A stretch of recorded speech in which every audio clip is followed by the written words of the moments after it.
ఒకప్పుడు పర్షియన్, తర్వాత అరబీ, తర్వాత ఉర్దూ, ఆ తర్వాత ఇంగ్లీష్ వచ్చింది.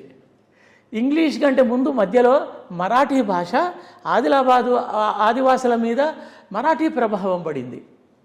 హెమెండార్ఫ్ గారు లండన్ నుంచి ఇక్కడికి వచ్చాక వీళ్ళ భాష ఏదో ఉంటుందనుకున్నాడు. లేదు, మరాఠీయే ఇంటి భాష, బజారు భాష అయ్యేసరికి గోండీ భాష ప్రాభవం తగ్గుతూ వస్తున్నది. ఇప్పుడు ఏమైంది, తెలుగు వాచకాలు పెడుతున్నాం. సర్వశిక్ష అభియాన్ అని ఒకటి ఉంటుంది. వాళ్ళు గోండు భాషను నేర్పడానికి తెలుగు భాషలో రాస్తారు వాచకాలు. అంటే ఆలోచన రహితంగా మనము కొన్ని అదే ఆ ఐడెంటిటీస్ని ప్రిజర్వ్ చేయట్లేదు, డైవర్సిటీని ప్రిజర్వ్ చేయట్లేదు. మనం ఇప్పటికైనా మనము ఈ అనుభవాలను వాళ్ళ నుంచి గ్రహించాలి. మేము వాళ్ళతో కలిసిపోయాం కాబట్టి ఈ కలిసిపోవడం కూడా మాకు ఒక అవకాశం. మీరన్నట్టు మ్యానుస్క్రిప్ట్స్, భారతదేశంలో మొత్తం మ్యానుస్క్రిప్ట్స్ సర్వే జరిగింది. దానికి ముందు ఆ సమయంలో మీరు ఫైనాన్స్ ప్రిన్సిపల్ సెక్రటరీగా ఉన్నారు. నేను వచ్చి మిమ్మల్ని చెప్పాను, సార్ ఇది 20 ఏళ్ల నుంచి మూలబడింది, AP manuscripts library and research institute PV Narasimharao garu పెట్టినప్పటి నుంచి ఒక 75 అద్భుతమైనటువంటి పుస్తకాలు అచ్చయినాయి. అలాంటిది ఇప్పుడు అక్కడ గబ్బిలాలు ఇవి అవుతున్నాయి సార్. ఒక అరబిక్, పర్షియన్, ఈ భాషల్లో, లిపుల్లో ప్రపంచంలో ఎక్కడ లేనంత గొప్ప మ్యానుస్క్రిప్ట్స్ ఇప్పటికీ ఉన్నాయి అక్కడ భద్రంగా. అలాంటి ఆఫీస్ సార్ ఇది, కొద్దిగా మీరు సహకరించాలి అని అన్నప్పుడు మీరు దానికి బడ్జెట్ పెంచారు. ఆ పెంచిన బడ్జెట్లో నుంచి ఈ సర్వే కూడా ఆంధ్రప్రదేశ్లో టేకప్ చేశాము, పబ్లికేషన్స్ చేశాము. 35 నా హయాంలో 5 ఏళ్ళు, ఈ 5 ఏళ్ళు మ్యానుస్క్రిప్ట్స్ ఇప్పుడు ప్రధాని మోదీ గారు ఒక సర్క్యులర్ పంపించారు ASI, archaeological survey of India, మిగతా వాటికి ఈ మ్యానుస్క్రిప్ట్స్ చాలా ప్రధానమైనవి, వీటి మీద సర్వే చేసి నాకు సమాచారం పంపండి అని చెప్పాడు ఆయన. ఎందుకంటే కౌటిల్యుని అర్థశాస్త్రము 150 ఏళ్ల కింద దొరికింది. అవును, ఇక్కడ చెన్నై దగ్గర ఎవరో విష్ణు శాస్త్రి ఆయన దగ్గర దొరికింది. రాసిందేమో పాకిస్తాన్లో, దొరికిందేమో చెన్నైలో. అవును, అంటే ఒక ఎంత పెద్ద శాస్త్రం అది. దాన్ని మించిన శాస్త్రము, ఆర్థిక శాస్త్రం ఎవరైనా రాయగలిగారా? అంతకుముందు ఉందా? మనం మ్యానుస్క్రిప్ట్స్కి అవతల వద్దాం. ఈ ఆదివాసీల గురించి ముందు మాట్లాడదాం. అయితే ఆదివాసీలకు మ్యానుస్క్రిప్ట్స్ ఉన్నాయని మనకు సర్వేలో తేలింది. వాళ్ళని అడిగాం మనం, సర్వేయర్లని. అయితే అది మోదీ లాగా ఉంది సార్ అన్నారు. మోదీ లాగా? మోదీ స్క్రిప్ట్ అని సెపరేట్గా ఉంది. మనకు మహారాష్ట్ర, తెలంగాణలో ఆ స్క్రిప్ట్ ఇప్పటికీ కొన్ని వాడే అవి. దాని పేరు మోడీ. అయ్యేసరికి అంటే మేము ఊరుకున్నాం. ఏదో అది కావచ్చు, దేవనాగరి కావచ్చు అనుకున్నాం. నేను రిటైర్ అయినాక 2010లో నా దగ్గరకు ఒక 4-5 వచ్చారు. వచ్చేసి సార్ ఇప్పుడే ఇంతకుముందే మా దగ్గర ఆయన ఒక ఈ స్క్రిప్ట్ చదివే 4లో ఒకరు చనిపోయారు, మేము ఇక ఆ భయానికి మేము మీ దగ్గరికి వచ్చాము అని చెప్తే, నేను నా టీంతో పాటుగా అక్కడికి వెళ్ళాను. వీళ్ళని నమ్మాలి మనం. తప్పైతే కావచ్చు, కానీ ఈ అవకాశాన్ని పోగొట్టుకోవద్దు. మళ్ళీ రేపు మనం పోతే ఎవరి పనుల్లో వాళ్ళు ఉంటారు, ఎవరి జీవిత సంఘర్షణలో వాళ్ళు ఉంటారని వెళ్ళిపోతే అది కొత్త లిపి. దాన్ని తీసుకొచ్చాము హైదరాబాద్కి. వేణుగోపాలరావు గారని ఏకలవ్య ఫౌండేషన్ అతను, వారు స్పేస్ ఇచ్చారు. చదివించాము. ఆ చదివించే పండితులను కూడా 3 తీసుకొచ్చాము, కొత్త పిల్లలను తీసుకొచ్చాము.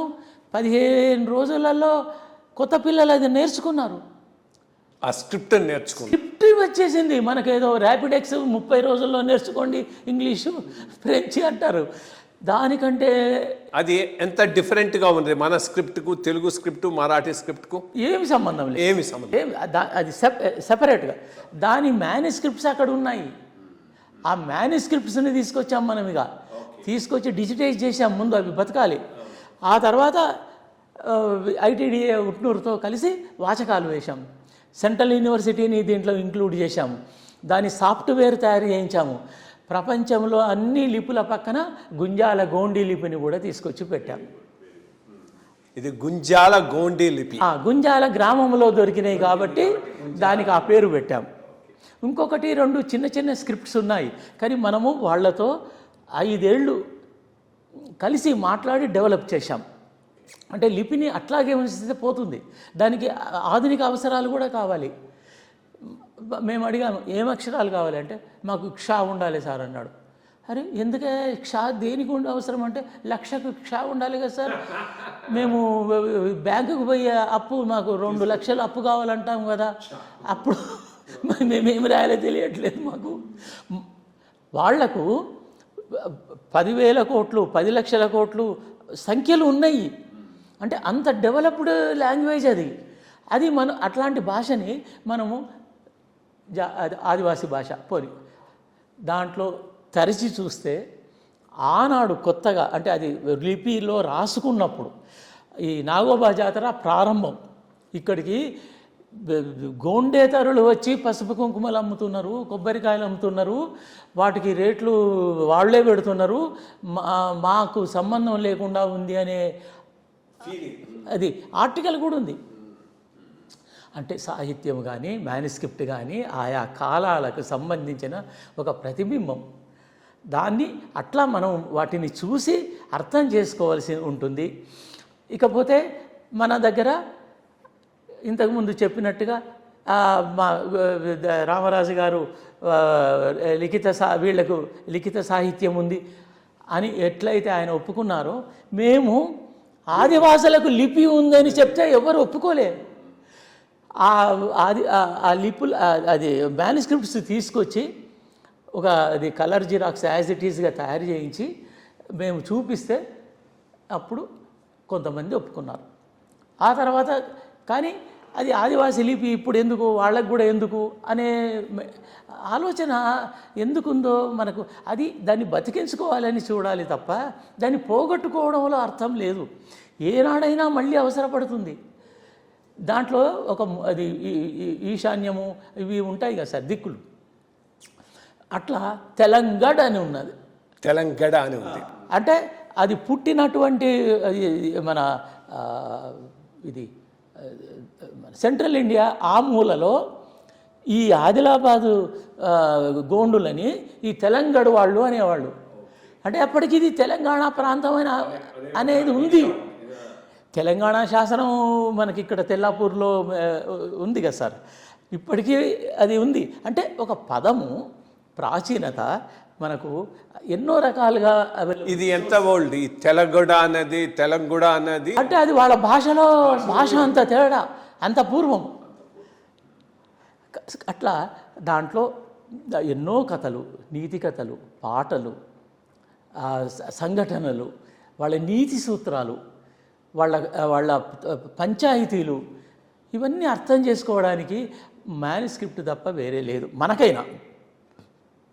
మనకైనా గొప్ప గొప్ప కావ్యాలు, నాలెడ్జ్ సెంటర్డ్గా ఉన్నటువంటి మ్యానుస్క్రిప్ట్స్ చాలా ఉన్నాయి. కోయలకు కూడా ఇట్లాంటిదే ఉందా? కోయలకు ఇంత రిచ్ మ్యానుస్క్రిప్ట్ లాంగ్వేజ్ ఉందా?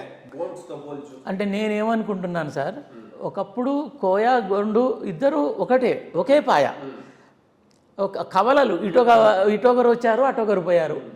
అది భౌగోళికంగా డిస్టెన్స్ దూరంగా ఉండడం వల్ల భాష ఒకటే, కానీ ఇది తెలుగుకు బాగా కలిసింది. కోయల్ది ఎక్కువ తెలుగు కలిసింది. చెంచులో చెంచు భాష పోయింది, మళ్ళీ తెలుగే మిగిలింది. అంటే తెలుగు అంత ప్రభావితం చేస్తున్నది. ఒక రకంగా వాళ్లకు మంచి జరిగిందా చెడు జరిగిందా నాకు తెలియదు, బట్ వాళ్ళ ఐడెంటిటీస్ వాళ్ళ భాష పోతూ ఉన్నది. అది జరగకుండా ఈ తెలుగులోకి తీసుకురావడానికి కూడా వీలుంటుంది. కానీ మన సిస్టంలో వాళ్ళ పాయింట్ ఆఫ్ వ్యూలో వాళ్ళ సెంట్రిక్గా మనము విద్యా విధానాన్ని కానీ వాళ్ళ గుడిసెలు అవి ఇండ్లు కట్టిస్తున్నాం మనం. ఇప్పుడు కడుతున్నారు సార్. వాళ్ళు అంటారు మేము ఇందులోకి పోలేము, మా బాడీ తట్టుకోలేదు ఆ వేడి, అది సరి అయింది కాదు, మాకు గడ్డితో వేసుకున్నటువంటి గుడిసె కావాలి. చుట్టూ గుడిసె కావాలి. ఎందుకంటే మేము కొండల మీద ఉంటాము. గాలి వచ్చినప్పుడు మాకు అన్ని రకాల అన్ని మూలల నుంచి మాకు సేఫ్టీ ఉంటుంది. మేము అందులో ఇప్పటికీ ప్రతి 24 అవర్స్ మంట వేసుకునే ఉంటాము. మనలా అగ్గిపుల్ల తీసి లైటర్ తీసి వెలిగించే పరిస్థితి కాదు, వాళ్ళ అవసరాలు. వాళ్ళు అందుకనే 100 ఏళ్ల కింద బ్రిటిష్ ఐసీఎస్ అతను కిందికి దించాడు వాళ్ళని, బతకలే, వాళ్ళు పైకి వెళ్ళిపోయారు. ఇప్పుడు మళ్ళీ మొదలుపెట్టారు. అంటే వాళ్ళ సెంట్రిక్గా జరగాల్సిన అవసరం ఉంది అనేది ఖచ్చితంగా మనము గుర్తుంచుకుంటే వాళ్లకు మంచి జరుగుతుంది, మనకు జరుగుతుంది. ఇకపోతే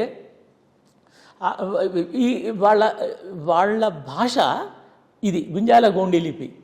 వీళ్ళు కూడా 15 రోజులలో నేర్చేసుకున్నారు సార్. ఆ లిపి మరి ఏంటో తెలియట్లేదు. పోయట్రీ రాసినరు, కథలు రాసినరు, లెటర్స్. ఎవరు నేర్చుకునేది? ఎవరు? స్టూడెంట్స్. అది 17 స్కూళ్ళల్లో, ఉట్నూరు ఐటీడీఏ పరిధిలో ఉన్న 17 స్కూళ్ళల్లో మన అది అవుట్ ఆఫ్ స్కూల్ టైమింగ్స్లో సిలబస్లో కూడా కదా సార్, అది వాళ్ళకి నేర్పిస్తే గౌండ్ స్టూడెంట్స్కు ఇప్పుడు దాదాపు ఒక 100 మంది స్టూడెంట్స్ అయినా అందులో రాసేవాళ్ళు ఉన్నారు.